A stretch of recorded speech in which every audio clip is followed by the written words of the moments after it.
ಯೋಗೀಶ್ ಗೌಡ ಹತ್ಯೆ ಪ್ರಕರಣಕ್ಕೆ ಸಂಬಂಧಿಸಿದಂತೆ ಇಂದು ಮಾಜಿ ಸಚಿವ ಹಾಗೂ ಹಾಲಿ ಶಾಸಕ ವಿನಯ್ ಕುಲಕರ್ಣಿ ಅವರಿಗೆ ನ್ಯಾಯಾಲಯ ಜೀವಾವಧಿ ಶಿಕ್ಷೆಯನ್ನು ವಿಧಿಸಿದೆ. ಅವರ ಜೊತೆಗೆ ಒಟ್ಟು ಅವರನ್ನು ಸೇರಿ ಒಟ್ಟು 16 ಜನ ಜೀವಾವಧಿ ಶಿಕ್ಷೆಗೆ ಒಳಗಾಗಿದ್ದಾರೆ. ಇದೀಗ ಈ ಬಗ್ಗೆ ಮಾತಾಡಲಿಕ್ಕೆ ಏನು ಯೋಗೀಶ್ ಗೌಡ ಇದ್ದರು ಅವರ ಅಣ್ಣ ಗುರುನಾಥ್ ಗೌಡರ ಏನು ಮಗಳು ಪಲ್ಲವಿ ಗೌಡ ನಮ್ಮ ಜೊತೆಗಿದ್ದಾರೆ. ಬನ್ನಿ ಮಾತಾಡೋಣ. ಅಮ್ಮ, ನೀವು ಆ ಘಟನೆ ನಡೆದಾಗ ತುಂಬ ಚಿಕ್ಕವರಿದ್ರಿ, ಅದೆಲ್ಲ ನೋಡ್ತಾ ಬಂದ್ರಿ, ಏನೆಲ್ಲ ಆಯಿತು ಏನೋ ಅಂತ. ಈಗ ಬೆಳೆದಿದ್ರಿ. ಈಗ ಏನು ಅನಿಸ್ತು ಇವತ್ತು ಅದು ತೀರ್ಪು ಬಂದ ಕೂಡಲೇ ಏನು ಅನ್ನಿಸ್ತು ನಿಮಗೆ? ಸರ್, ಈ ತೀರ್ಪು ಬಂದ್ಮ್ಯಾಗ ನಮಗೆ ಭಾಳ ಖುಷಿ ಆಯ್ತು ರೀ ಸರ್. ಯಾಕಂತಂದ್ರೆ ಈ ನಮ್ಮ ಕಾಕಾರ ಕೊಲ್ಲಿ ನಡೆದಾಗ ನಾವು ಭಾಳ ಸಣ್ಣವ್ರು ಇದ್ದೀವಿ ರೀ ಸರ್. ಇದೆಲ್ಲ ಘಟನೆ ನೋಡಿ ಒಂದೇನೋ ಭಯ ಅನಿಸಿತ್ತು ರೀ ಸರ್ ನಮಗೆ. ಆಮೇಲೆ ಇವತ್ತು ಬಂದಿದ್ದ ತೀರ್ಪಲಿಂತ್ರ ಭಾಳ ಖುಷಿ ಆಗೈತೆ ರೀ ಸರ್. ಮರಣದಂಡನೆ ಕೊಟ್ಟಿದ್ರೆ ಇನ್ನೂ ಭಾಳ ಖುಷಿ ಆಗೈತೆ ರೀ ಸರ್. ಇಂಥದ್ದು ಘಟನೆ ಇನ್ನೊಮ್ಮೆ ಎಲ್ಲಿ ನಡಿಬಾರ್ದಂತಂದು ಕೇಳ್ಕೊತೀನಿ ರೀ ಸರ್. ನಾವು ಇದೆಲ್ಲ ನಡಿಬೇಕಾದ್ರೆ ಭಾಳ ಸಣ್ಣವ್ರು ಇದ್ದೀವಿ ರೀ ಸರ್.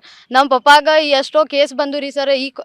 ಈ ಕೇಸ್ ನಡ್ಸಕ್ಕೆ ಭಾಳ ನಮ್ಮ ಪಪ್ಪಾಗ ಜೀವ ಬೆದರಿಕೆ ಹಾಕಿದ್ರಿ, ಎಲ್ಲ ಹಾಕಿದ್ರಿ ಸರ್. ಬಟ್ ಅದಕ್ಕೆ ಎದಕ್ಕೂ ಹೆದರ್ದಂಗೆ ನಮ್ಮನ್ನೆಲ್ಲ ಚಂದ ಜೋಪಾನ ಮಾಡಿರಿ ಸರ್. ಈ ಕೇಸ್ ಹೋರಾಡಕ್ಕೆ ಬಸವರಾಜ್ ಕೊರೋರ್ ಕಾಕ, ದೀಪಕ್ ಶೆಟ್ರ್ ಅಂಕಲ್ ಮತ್ತು ನಮ್ಮ ಪಪ್ಪ, ನಮ್ಮ ಅಜ್ಜಿಯವ್ರು ಭಾಳ ಹೋರಾಟ ಮಾಡಿದ್ರಿ ಸರ್. ಈಗ ಈ ಕೇಸ್ಲಿಂತ್ರ ನಮಗೆ ಭಾಳ ಖುಷಿ ಸಿಕ್ಕೈತೆ ಸರ್. ಯೋಗೀಶ್ ಗೌಡ ಹತ್ಯೆ ಪ್ರಕರಣಕ್ಕೆ ಸಂಬಂಧಿಸಿದಂತೆ ಇಂದು ಮಾಜಿ ಸಚಿವ ಹಾಗೂ ಹಾಲಿ ಶಾಸಕ ವಿನಯ್ ಕುಲಕರ್ಣಿ ಅವರಿಗೆ ನ್ಯಾಯಾಲಯ ಜೀವಾವಧಿ ಶಿಕ್ಷೆಯನ್ನು ವಿಧಿಸಿದೆ. ಅವರ ಜೊತೆಗೆ ಒಟ್ಟು ಅವರನ್ನು ಸೇರಿ ಒಟ್ಟು 16 ಜನ ಜೀವಾವಧಿ ಶಿಕ್ಷೆಗೆ ಒಳಗಾಗಿದ್ದಾರೆ. ಇದೀಗ ಈ ಬಗ್ಗೆ ಮಾತಾಡಲಿಕ್ಕೆ ಏನು ಯೋಗೀಶ್ ಗೌಡ ಇದ್ದರು ಅವರ ಅಣ್ಣ ಗುರುನಾಥ್ ಗೌಡರ ಏನು ಮಗಳು ಪಲ್ಲವಿ ಗೌಡ ನಮ್ಮ ಜೊತೆಗಿದ್ದಾರೆ. ಬನ್ನಿ ಮಾತಾಡೋಣ. ಅಮ್ಮ, ನೀವು ಆ ಘಟನೆ ನಡೆದಾಗ ತುಂಬ ಚಿಕ್ಕವರಿದ್ರಿ, ಅದೆಲ್ಲ ನೋಡ್ತಾ ಬಂದ್ರಿ, ಏನೆಲ್ಲ ಆಯಿತು ಏನೋ ಅಂತ. ಈಗ ಬೆಳೆದಿದ್ರಿ. ಈಗ ಏನು ಅನಿಸ್ತು ಇವತ್ತು ಅದು ತೀರ್ಪು ಬಂದ ಕೂಡಲೇ ಏನು ಅನ್ನಿಸ್ತು ನಿಮಗೆ?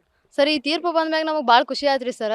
ಯಾಕಂತಂದ್ರೆ ಈ ನಮ್ಮ ಕಾಕಾರ ಕೊಲ್ಲಿ ನಡೆದಾಗ ನಾವು ಭಾಳ ಸಣ್ಣವ್ರು ಇದ್ದೀವಿ ರೀ ಸರ್. ಇದೆಲ್ಲ ಘಟನೆ ನೋಡಿ ಒಂದೇನೋ ಭಯ ಅನಿಸಿತ್ತು ರೀ ಸರ್ ನಮಗೆ. ಆಮೇಲೆ ಇವತ್ತು ಬಂದಿದ್ದ ತೀರ್ಪಲಿಂತ್ರ ಭಾಳ ಖುಷಿ ಆಗೈತೆ ರೀ ಸರ್. ಮರಣದಂಡನೆ ಕೊಟ್ಟಿದ್ರೆ ಇನ್ನೂ ಭಾಳ ಖುಷಿ ಆಗೈತೆ ರೀ ಸರ್. ಇಂಥದ್ದು ಘಟನೆ ಇನ್ನೊಮ್ಮೆ ಎಲ್ಲಿ ನಡಿಬಾರ್ದಂತಂದು ಕೇಳ್ಕೊತೀನಿ ರೀ ಸರ್. ನಾವು ಇದೆಲ್ಲ ನಡಿಬೇಕಾದ್ರೆ ಭಾಳ ಸಣ್ಣವ್ರು ಇದ್ದೀವಿ ರೀ ಸರ್.